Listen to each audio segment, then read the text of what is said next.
Free audio post-production by alphonic.com.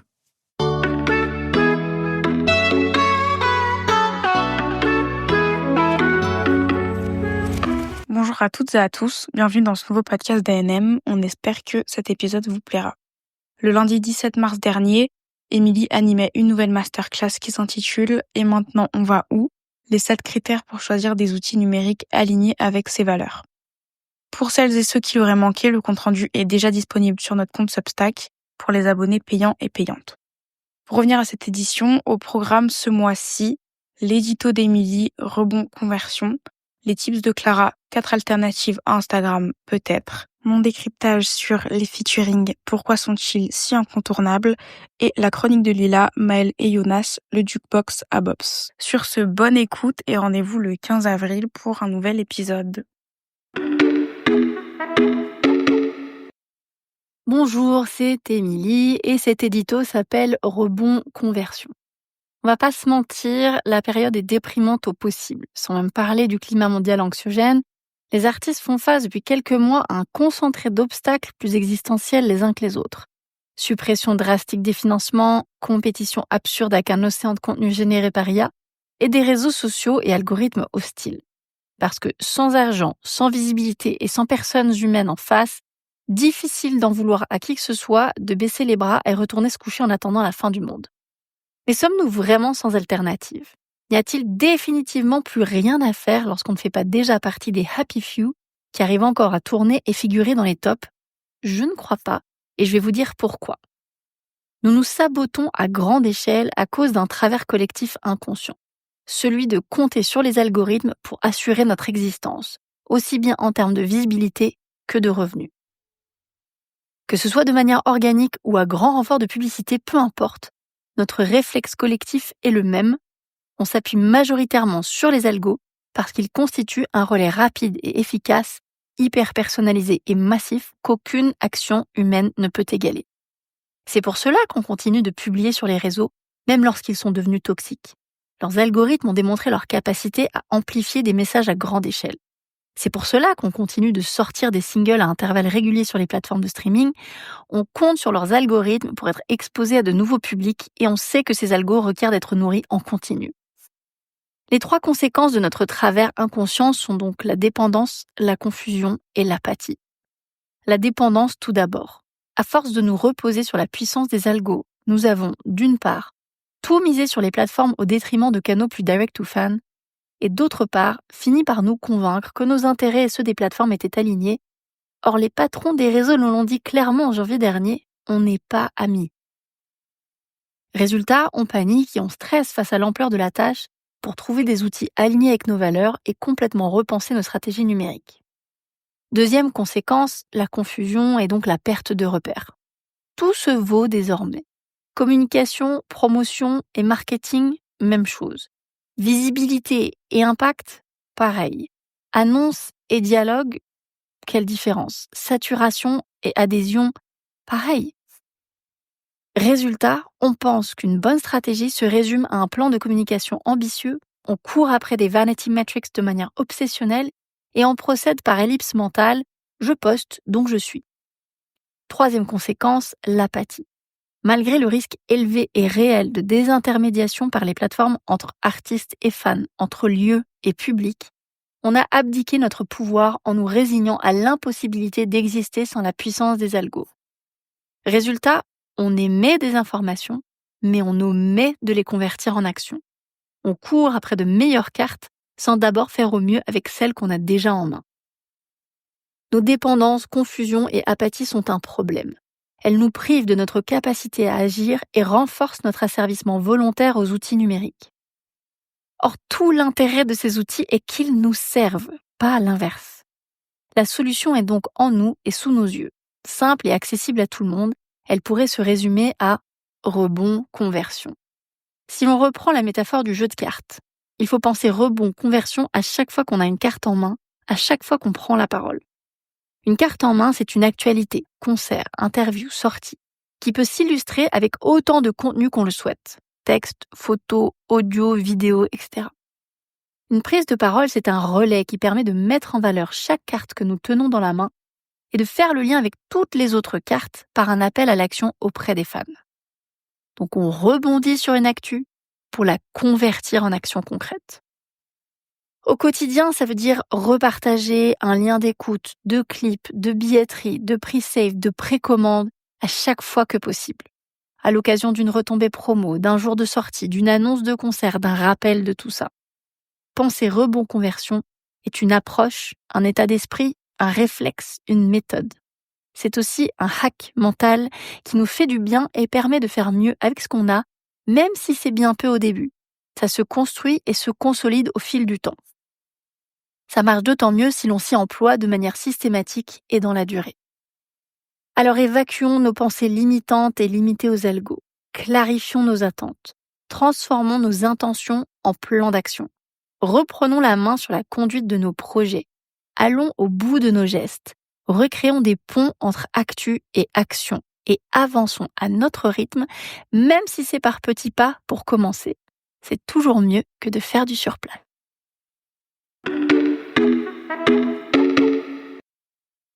Les tips de Clara. Clara, c'est moi. Ce mois-ci, j'ai testé pour vous 4 applications gratuites se présentant comme des alternatives à Instagram. Photo, Pixelfed, Flashies et Pink Sky. Quelques éléments de contexte avant notre visite guidée. En premier lieu, j'ai été agréablement surprise de voir que les applications ne sont pas toutes d'origine américaine. Ensuite, elles sont toutes extrêmement récentes. À part Pixelfed fondée en 2018, les 3 ont été créées en février 2025. Elles sont toutes sans publicité, avec des fils antéchronologiques et souvent sans aucun algorithme de recommandation ou alors entièrement personnalisables. Et enfin, 3 d'entre elles sont basées sur des protocoles open source. Open source, ça veut dire que n'importe qui peut accéder et modifier le code de l'application. La construction d'une application se fait donc de manière collaborative. Loin de l'idée des plateformes propriétaires comme Instagram par exemple, dont le code source est de l'ordre du secret industriel. L'open source permet également à n'importe qui de prendre le code d'une application, ses fondations et ses murs porteurs, si c'était une maison, et l'aménager à sa guise. Si tu veux casser le mur entre le salon et la cuisine et peindre ta salle de bain en bleu, c'est OK. Dans le cas de Pink Sky, Flashies et Pixelfed, les applications sont basées sur les protocoles de Blue Sky pour les 2 premières et Mastodon pour la dernière. Au-delà de l'accès au code source, ça permet à chaque utilisatrice d'accéder à un ensemble de médias composés d'une multitude de plateformes et de logiciels où les uns communiquent avec les autres grâce à un protocole commun. En gros, ce que je poste sur Blue Sky est aussi visible sur Flashies, même si je n'ai pas de compte là-bas. C'est ce qu'on appelle le fait divers si vous voulez briller en soirée. Mais pour plus d'informations, je vous laisse lire un article de Libération à ce sujet, très pédagogique. Maintenant que c'est dit, suivez la guide.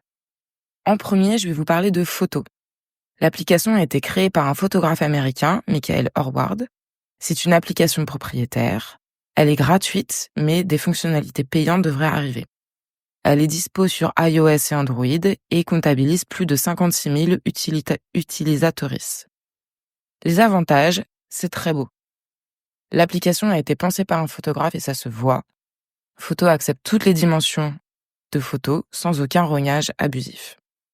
Deuxième avantage, dans l'onglet Découvrir, on peut filtrer la recommandation de contenu par centre d'intérêt et il y en a des centaines. Troisième point, les liens dans la légende sont cliquables. Et dernière chose, la modération est très claire. La FAQ expose très explicitement les contenus autorisés ou non sur la plateforme. Et idem pour la roadmap, qui est très claire. De nombreuses fonctionnalités sont donc en prévision. Les inconvénients de photos, il y en a 3. D'abord, il n'y a pas de vidéo ou de carrousel, même si c'est prévu pour cette dernière option. Les images sont mises à l'honneur, mais pas les légendes, qui ne sont pas du tout visibles dans le fil Explorer, par exemple. Et enfin, il n'y a pas encore de DM, mais ça devrait arriver. Deuxième application de notre visite guidée, Pixelfed. Elle a été créée en 2018 par le développeur canadien Daniel Supernaut. Elle peut se connecter avec Mastodon. Elle est disponible sur iOS et Android et comptabilise 698 000 comptes. 3 avantages pour Pixelfed. D'abord, la possibilité de faire des posts avec 1 à 15 photos ou une vidéo de 60 secondes. Il est également possible de rajouter des descriptions alt à chaque photo, ce qui est très utile pour les personnes malvoyantes. Et enfin, on peut importer son contenu d'Instagram dans l'application pour y retrouver ses archives. Mais également 3 inconvénients pour PixelFed. Le premier, c'est d'abord que c'est très moche. Instagram en 2012, quoi. Pas très utile. Deuxième inconvénient, les liens en légende ne sont pas cliquables. Et enfin, le dernier, j'ai cru lire qu'il avait la possibilité de poster des stories, mais je n'en ai jamais vu la couleur. Troisième application dans notre petit benchmark, Flashies. Elle a été créée par le développeur allemand Sebastian Vogelsang. C'est une app cliente de Blue Sky. Il n'y a pas encore de modèle économique et elle passerait potentiellement sur un modèle freemium avec des fonctionnalités exclusives.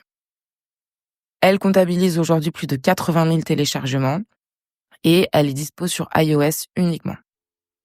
4 avantages pour Flashies. D'abord, la présence de filtres. C'est l'ambiance d'Instagram en 2012 et on adore. Ensuite, la possibilité de faire des posts avec 1 à 4 photos ou un post avec une vidéo de 60 secondes. La possibilité de marquer un contenu comme sensible, notamment tout ce qui concerne la nudité, ou de restreindre les commentaires sous un post. Et enfin, les liens dans la légende sont cliquables. 3 inconvénients pour Flashies. D'abord, elle n'est pas encore dispo sur Android. Quand on sait que ça représente plus de 80% du parc mobile en France, c'est assez embêtant. Et les 2 derniers inconvénients sont liés. Il faut un compte Blue Sky pour s'inscrire sur Flashies. Et cette connexion obligatoire avec Blue Sky rend la consultation du fil d'actualité peu évidente. Par défaut, tous les posts avec une photo faits par des comptes qu'on suit sur Blue Sky s'affichent aussi dans Flashies. Quel est donc l'intérêt de l'application ? Et enfin, dernière application de mon petit comparatif, Pink Sky. Elle a été créée par le développeur brésilien Ramon Souza. C'est une app cliente de Blue Sky. Il n'y a pas encore de modèle économique. L'application pourrait se développer sur d'autres protocoles open source et potentiellement inclure des fonctionnalités payantes. Elle est dispo sur iOS et Android et je n'ai pas encore de chiffres à vous communiquer pour cette application. Plusieurs avantages pour Pink Sky. D'abord, il y a des stories, photos et vidéos. Ensuite, l'interface est en français. Les liens sont cliquables dans la légende. Il est possible de réarranger l'ordre des photos dans son profil. Et enfin, c'est l'application qui ressemble le plus à Instagram. Le dépaysement n'est donc absolument pas garanti et on y retrouve très vite ses marques. Plusieurs inconvénients tout de même pour Pink Sky. Encore une fois, comme pour Flashies, elle nécessite d'avoir un compte Blue Sky pour s'inscrire et ça rend la consultation du fil d'actualité peu intéressant. Il n'y a pas de filtre. Et inconvénient quand même majeur, j'ai posté 3 photos sur mon compte Pink Sky et elles n'apparaissent pas sur mon profil. Je les ai retrouvées sur mes profils Blue Sky et Flashies parce que tout est lié, mais pas sur Pink Sky. Où sont-elles allées ? Aucune idée. Et donc, pour conclure ce comparatif, je partais d'abord avec une légère préférence pour Pink Sky, car très semblable à Instagram. Mais d'abord, je ne sais pas où mes photos sont parties. Et ensuite, le réseau fête son premier mois d'existence. Son futur reste donc très incertain. Mieux vaut miser sur Flashies si vous êtes utilisatrice de Blue Sky, ou sur PixelFed, qui est installé depuis 7 ans tout de même. Photo est quant à lui très agréable à utiliser et paraît prometteur, mais l'application s'adresse essentiellement à des photographes pros ou amateuristes. Il n'est pas dit que la communauté musique s'y retrouve. Dans tous les cas, ces alternatives vont encore se développer et sont intéressantes à surveiller. Et si vous souhaitez migrer vers un de ces endroits, sondez d'abord votre communauté pour savoir si elle utilise ou non ces espaces. Hello, c'est Inès. Ce mois-ci, dans mon décryptage, on va parler des featuring. Les featuring entre artistes sont devenus aujourd'hui une pratique incontournable dans l'industrie musicale. Au-delà d'un simple échange artistique, ils représentent aujourd'hui un levier stratégique, à la fois en termes de visibilité, de marketing et aussi de performance commerciale. Mais pourquoi ces collaborations sont-elles aussi répandues ? L'un des intérêts majeurs des feats est leur capacité à mobiliser et fusionner 2 communautés de fans, ce qui augmente généralement l'impact et la visibilité des artistes impliqués. Chaque artiste bénéficie de l'audience de l'autre, ce qui lui permet de toucher un public plus large, similaire ou complémentaire au sien. Ce phénomène est particulièrement bénéfique pour les artistes émergents et émergentes qui gagnent souvent en notoriété grâce à des collaborations avec des artistes plus développés. En s'appuyant sur la complémentarité des fanbases, Ces collaborations peuvent aussi permettre d'attirer un public bien précis, une audience plus féminine, plus jeune ou encore internationale.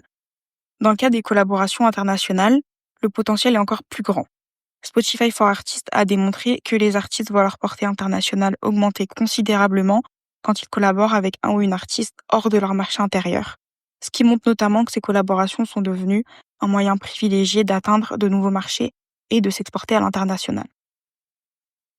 Un exemple marquant est la collaboration transcontinentale entre Aya Nakamura et Ayra Starr avec la réédition du titre IP, qui a permis de capter une audience plus anglophone et de renforcer la présence de l'artiste dans des territoires où elle était encore un peu moins établie. L'exemple de Countdown de Rema et Selena Gomez en 2022 illustre aussi bien ce phénomène. 6 mois après la sortie de la collaboration, les écoutes quotidiennes de Rema en Amérique du Nord avaient augmenté de plus de 230%, tandis que celles de Selena Gomez en Afrique subsaharienne avaient progressé de 120%. L'importance des feats dans le paysage musical actuel se vérifie aussi à travers leur omniprésence dans les classements.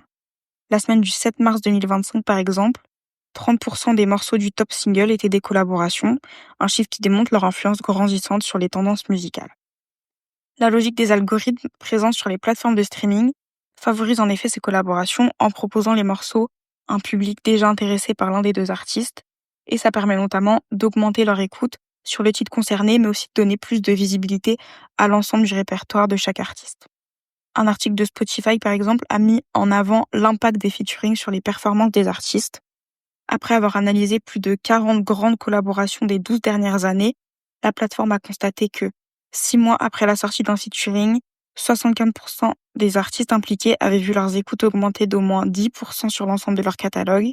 Plus de 50% avaient enregistré une hausse d'au moins 50% et 30% avaient doublé leur nombre de streams. Les featuring permettent aussi de croiser des univers musicaux avec des connexions innovantes. Les années 2000 ont par exemple été marquées par de nombreuses collaborations entre artistes rap et R&B, comme Diams et Vita, Soprano et Kenza Farah ou encore Ciara et 50 Cent aux États-Unis. Cette dynamique s'est aujourd'hui élargie à des rencontres un peu plus audacieuses entre genres et artistes de différentes sphères musicales. Récemment, on peut par exemple penser au titre 100 fois de Dinos et Hélène Ségara. Depuis quelques années, on assiste aussi au retour des albums en commun qui bénéficient d'une visibilité accrue, notamment dans la scène rap. En 2024, 2 albums en collaboration figuraient dans le top 10 des meilleures ventes du premier semestre. Héritage de Taïké Dadju à la 7e place et la Meloé Gangs de Gazo et Chacola à la 8e place. Pour finir, les featuring représentent aujourd'hui un outil utile pour développer son audience, maximiser sa visibilité et explorer de nouveaux territoires. S'associer à un ou une artiste peut être un accélérateur de carrière, tout en offrant au public des rencontres musicales souvent mémorables. La tendance des collaborations date pas d'hier, mais son impact est désormais amplifié par le streaming, mais aussi les stratégies marketing. Hello, c'est Lila et bienvenue dans ma chronique. Aujourd'hui, je vais vous parler de Maëlou Nionas, le jukebox à Bops. J'ai une petite pointe de fierté et de nostalgie en vous lisant cette chronique. Non pas parce que Maëlou Nionas est un vieux groupe, mais parce que je les connais depuis à peu près 3 ans et j'adore parler d'eux, partout et en permanence. Pour la petite histoire, Maëlou Nionas, c'est un duo d'Allemands qui ont été découverts sur The Voice Allemagne. Ils sont même arrivés jusqu'en finale d'ailleurs. Ils chantent exclusivement en anglais dans un style un peu indie pop qui est doux et énergique avec des textes très romantiques qui donnent envie de courir sur la plage pendant un coucher de soleil avec une brise d'air frais qui fait voler nos cheveux aussi haut que les oiseaux. Ouais, je suis d'humeur un peu poétique en écoutant leur musique. Perso, je les ai découverts grâce à TikTok avec leur premier hit, Simp, qui est, je trouve, une valeur sûre pour les découvrir. Je suis immédiatement tombée folle amoureuse de leur musique et j'ai directement pris une place pour leur concert.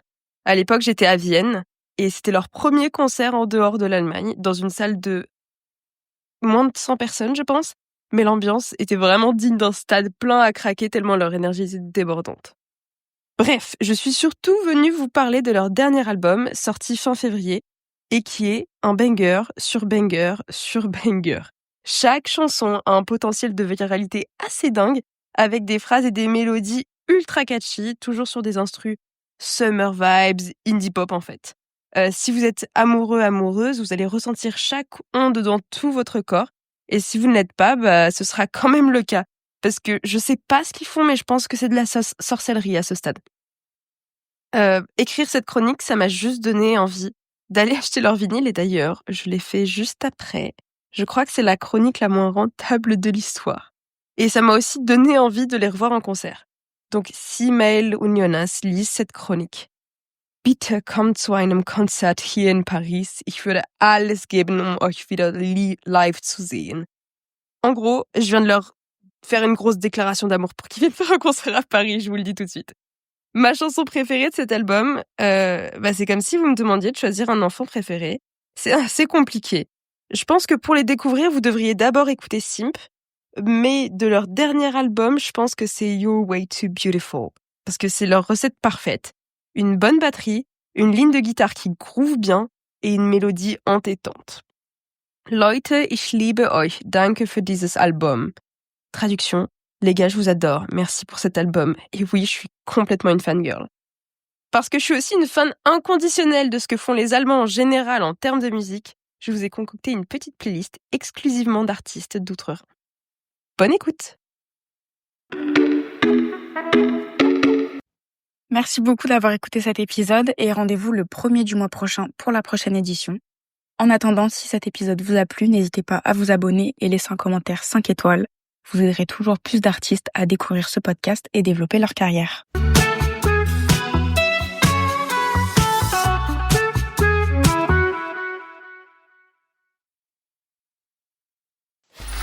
Free audio post-production by alphonic.com.